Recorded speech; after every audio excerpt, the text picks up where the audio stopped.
ఇంకా ఆశీర్వాదం గురించి మీరు ప్రార్థన చేయొద్దు. ఇంకా డబ్బు కొరకు ప్రాకులాడొద్దు.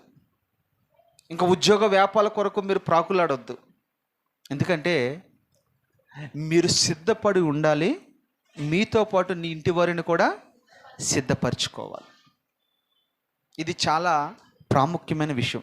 ఎందుకంటే ఈ గ్రంథాన్ని బట్టి మనం ఆలోచన చేస్తే, ఈ వాక్యాన్ని బట్టి మనం అర్థం చేసుకుంటే, ప్రభుల వారు కూడా అక్కడ ఆల్రెడీ ఒక ఇంటిని సిద్ధపరుస్తూ ఉన్నాడు. సిద్ధపడిన తర్వాత మన యొద్దకు రాబోతూ ఉన్నాడు.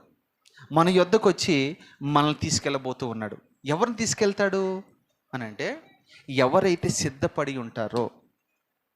సిద్ధపడటం అంటే ఒక ఆదివారం వస్తే సిద్ధపడటం కాదు, ఒక శుక్రవారం వస్తే సిద్ధపడటం కాదు. ప్రతి దినము నువ్వు సిద్ధపడే అనుభవం నీకు ఉండాలి.